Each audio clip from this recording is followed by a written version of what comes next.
এক হয়ে আমরা একসাথে আমরা থাকবো। আমরা একসাথে আমাদের ঘরের মানুষ হিসেবে আমরা মানুষের পাশে দাঁড়িয়ে আমরা নিজেরা মানুষের অন্যকে মানুষ করে তুলবো।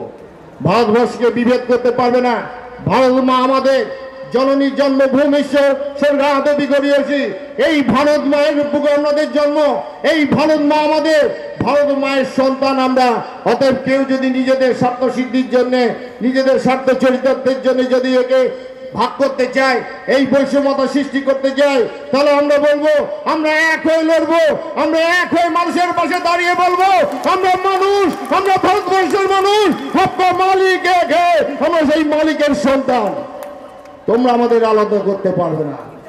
এনআরসি বা সিএএ, এনআরসি বা কে নিয়ে যেভাবে বিভেদ চলছে বা বৈষম্যতা বিভিন্নভাবে বিচ্ছিন্নতাবাদ চলছে। শুক্রবার যখন আমি নর্থ বেঙ্গলের পক্ষে শনিবারে যাচ্ছিলাম 14 তারিখ, সেদিন দেখছিলাম ওখানে বিভিন্ন জায়গায় টায়ার জ্বালিয়ে আন্দোলন চলছে, বিভিন্ন দিকে আমার ঘরের মানুষরা রয়েছে। আমি ভাবলাম আমি কি করে যাব নর্থ বেঙ্গল। একটা কথা বলি, আমি ফোন করলাম জালালকে। জালাল হচ্ছে বহরমপুরের একটি আমার ছেলে। জালালকে ফোন করে বলে, জালাল আমি এইখানে আটকে রয়েছি। বলে, বাবা তুমি থাকো, আমি যাচ্ছি। আমি না, তোর আসতে হবে না, আমার এখানে ছেলে পেয়ে গেছি। সেই ছেলেটা কিন্তু, ছেলেগুলো ছিল কিন্তু মুসলমান মতের, কারণ সে তো আমাকে সহযোগিতা না করতে পারতো।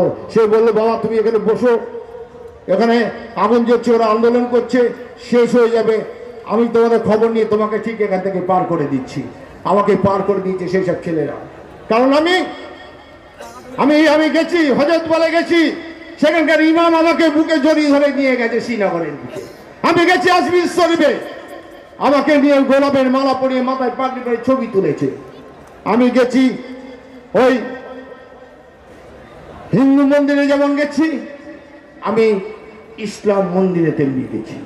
আমি দেখেছি আমার ঘরের মানুষকে, আমি দেখছি আমার এখানে ঘরের মানুষকে। আমি সাধু নই, আমি মহারাজ নই, আমি সকলের ঘরের মানুষ, সবাই আমার। আর সবাইকে নিয়ে আমি থাকতে চাই। তাই বলবো আগামী দিন সিদ্দিকুল্লাহ আছে আমার ছেলে, এখানে উপস্থিত আছে আমার ঘরের সকল মানুষ। তাই বলবো আগামী দিন যদি আমার দরকার পড়ে আমি তোমাদের সাথে, তোমাদের কাছে ছুটে আসবো। আমি ছুটে যাই ভাঙড়ের বুকে, আমি ওই আরাবুল কাইজারের কাছে আমি ছুটে গেছি। ওই আমার এখানে ছেলে বসে আছে, তাদের ওখানে ইফতার পার্টি দেওয়া আমি গেছি। আমি বিভিন্ন দিকে ছুটে যাই, আমি বিভিন্ন আমার ঘরের মানুষের পাশে থাকতে চাই। তাই আমি আবার বলি, আমি হিন্দু নয়, আমি মুসলমান নয়, আমি খ্রিস্টান নয়, আমি সাধু নয়, আমি মহারাজ নয়, আমি সকলের ঘরের মানুষ।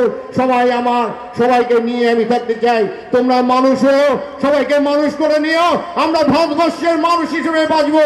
ভারতবর্ষের যারা যেভাবে আসুক না কেন, যারা আমাদের বৈষম্যতা সৃষ্টি করতে চায় না কেন, আমরা তাদের রুখে দাঁড়াবো। আমরা বলবো অহিংসার পথ ধরে, হিংসা নয়। আমরা বলবো এসব আমাদের বিভেদ করতে পারবে না, কারণ আমরা হচ্ছি ভারতবর্ষের সংস্কৃতি কৃষ্টির আদর্শের মানুষ।